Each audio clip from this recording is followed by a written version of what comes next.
Okay. My name is Vanessa Benjamin-Rus. I live in Grand County, Colorado, and my diagnosis is complex PTSD and DID, formerly known as multiple personality disorder. I have an extreme level of trauma from childhood till about 30. So back in 2011, I had a dissociative episode. I have 9 alters in total, one that's demonic. So back in 2011, I had a dissociative episode, and I was in the bathroom, and the demonic alter sliced my arms up. My protective alter, who's an 18-year-old male, came out to protect me, and this is what I was told, because it's a dissociative amnesia that I fall under. One of the alters attacked my husband, and when I came to, I had an extreme panic attack, and I dialed 911, and that was probably the worst thing I ever did. My husband tried to stop me, but I was freaking out. The police came to my door. They took me to the bathroom. They took my husband to the living room and started to question us. I kept saying, I don't know what happened. Please let me talk to my husband. I don't know what happened. My arms are bleeding, everything. So the next thing I know is the female officer put me in a cop car and took me to the emergency room. I kept asking them in the emergency room, where's my husband? I don't know what's happened. They said I didn't need stitches. They asked me if I needed to go to the hospital, and I said, I need my husband. I don't know what's going on. Just please help me. So the next thing, they put me in a cop car and sent me to the jail. I'd never even had detention in school. So no one would tell me what was going on. No one would let me talk to my husband. And they strip searched me, put me in an outfit with the slippers, and allowed me 2 phone calls. One to my therapist, so I couldn't reach, and one to my cousin, because no one would let me talk to my husband. So I was in the jail. I was forced to get on the top bench, the top thing where I was dealing with sciatica at the time. So I had to crawl up there. I couldn't sleep. That morning, I still wasn't getting any answers.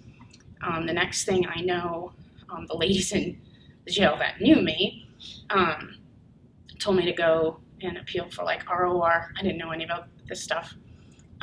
So the next thing I know, I go into a room where I hear my husband, and I'm crying.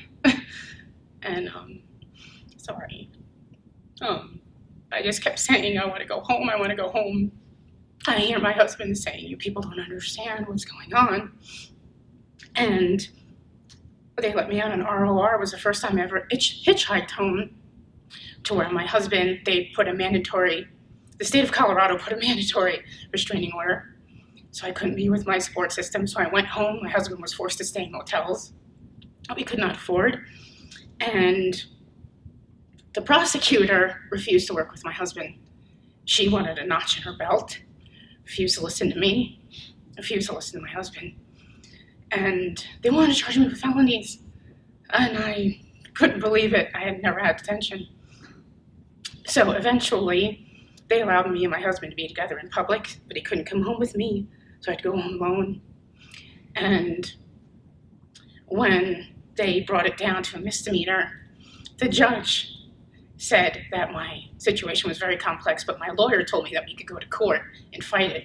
And I said, you think that I'm going to fight this in a community that knows nothing about my DID? I'm a criminal now. I'm a criminal for my trauma. I'm a criminal for my DID and my PTSD. Why the hell am I going to go to and fight this? So I settled, just so I could be with my husband. And in the end, I had to take 2 years of domestic violence classes, where 2 of the women in the domestic violence class told the woman, Vanessa doesn't belong here. I have this so-called counselor in my county that looked at me and said, it was still you, Vanessa. So I'm a criminal.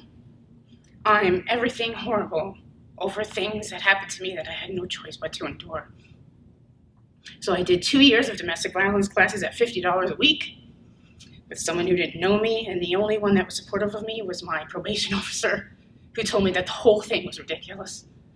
And for 2 years after, I did not cry, I did not become depressed. I lived the life of a robot because every time I saw a cop flashing lights, I would panic. I'd wake up screaming to where my husband had to hold me in bed. I would punch walls, kick walls, all because I was seen as a criminal for something I never asked for. But in the end, I still advocate in my county because I don't want anyone to go through this. Because to endure the things that I've endured and to be alive is remarkable from what I've been told. I don't have specialized care for my DID, so I gave up going to counseling. And in the end, the last hospital I went to was horrible. I didn't get the care I needed. They put the severely acute with the less acute, so I was re-traumatized most recently at West Springs in Grand Junction, that I will name. And there's just not enough care for people like me. And for someone like me who's never even had detention in school to end up in jail, to have my support system ripped from me, to be home alone, should never happen to anyone. So that's why I'm testifying, because I want to save people from that.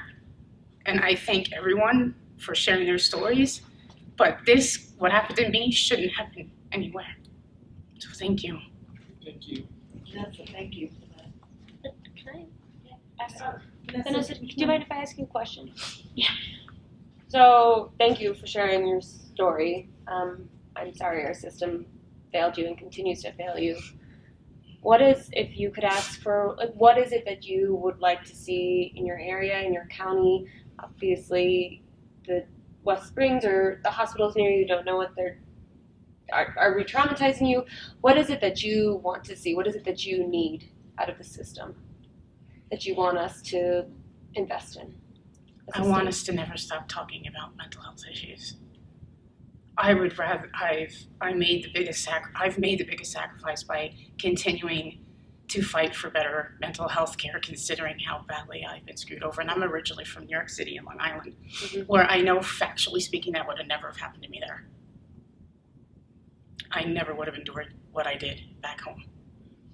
But I don't want anybody else to go through this. I don't. So I'll do everything possible to work with you guys, whoever I have to work with, to make sure that what happened to me doesn't happen to anyone again. Can you talk about some of the steps that you've taken in the past couple of years to interface with law enforcement and wow. and what the outcome has been? So when this occurred, the sheriff's department was under an old organization. They called the Good Old Boys.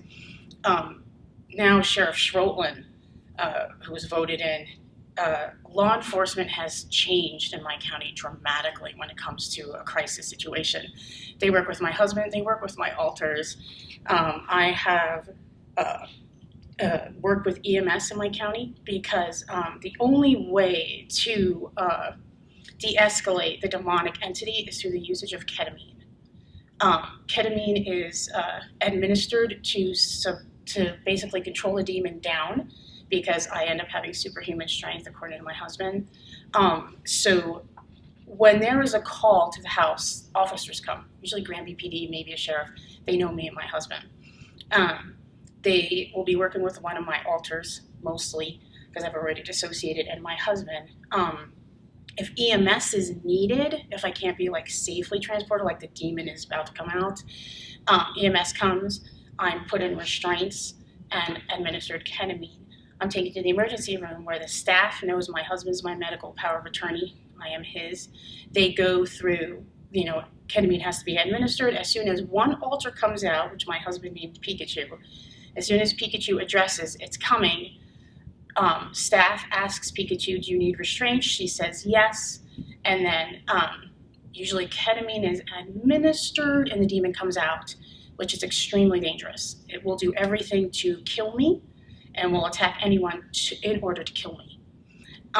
So law enforcement comes, I'm transported to the emergency room. The alters, Carl, my husband Carl, and staff work together, restraints, ketamine, and usually I go home. So that it's like a family now. I've advocated in the county. So it is my husband, and we all work together. Where initially, when I first moved to Colorado almost 10 years ago on the 15th next month, it wasn't like that. So I'm constantly talking, constantly reiterating the need to talk about this stuff because my condition is rare, but there are people all over the planet that will also have this. And my county is a resort community, so if someone with DID comes to my county and they dissociate, at least law enforcement, EMS can look back at me and say, this is how we handle Vanessa, let's see how we can handle this person, instead of like, well, screw them. Why did you say that you don't think this would have happened to you back at home? What's different about Oh, it? New York has a great deal more funding. They're very open-minded. I had a hospital 5 minutes from my house that I could go to. That one's 4 hours away. In Vail Pass during the snow, no. So I had hospitals everywhere. South Oaks, Four Winds, upstate, downstate, Long Island. I could go here or there. I had therapists, facilities were everywhere. I mean, there was one 15 minutes from my house. I had a bereavement counselor when my mother died right around the corner from my house that I could walk to. Here, it's so limited, and my last experience with West Springs, no. I'm telling you now, I'd never recommend them. They changed, and not for the better, but there were a lot more places for me to go back in New York. It has to do with money. It's dollar signs. That's what it is. And I think also where I live, the stigma's changing, but I grew up in urban. Rural is a very, very different environment. I've adapted almost 10 years, but when it comes to talking about it, it's still in a way taboo. And I'm just an open book. So I also became a little bit more quiet and reserved because I didn't want to be seen as crazy. One of my employers actually called 911 because I quit. She called 911 and said one of my alters was harassing her. Where the officer that works with me, Carl, said that he wasn't going to follow up on it. So I've had an employer use my DID against me. So it's been a lot to bear since moving to Colorado. But I love where I live, and I'll just continue to keep doing what I'm doing. And what you guys are doing gives me hope because sometimes I just don't have it. Do you just approach law enforcement? How did you foster that relationship with them, and how the local ER treats you? Through Jen, and I don't stop. My county, the Board of County Commissioners guy said, oh, that's Vanessa, our firecracker. I go to meetings and I'm like, blah, we're going to talk about this, and if you don't, I'm not going anywhere. So I've talked to Schroeplen when we see him at the supermarket or restaurant. EMS knows me. I've gone to their building to get my records and to talk about what's been going on. And I met with the nursing staff at the hospital to talk because I'm a frequent flyer at my emergency room. So they know I'm coming. It's best to work with me and my husband in order to handle things properly. And that really should, I hate to say should, but it should go for everyone that comes in a psychiatric emergency. Yeah. So, yeah. You mentioned finding someone that works with has a specialty to work with you in your condition. Can you speak to what that's like? So I heard there was someone in Frisco. I think her name was Hillary. And she was booked. And I'm like, well, winter, Frisco, So I was never properly diagnosed, even in New York. I'm going to be 45 in December, so things were a bit different in the 90s. So I've had this since about 6, because that's the youngest alter. And as time has gone on, when I went to jail, that's when they're like, oh, she has DID.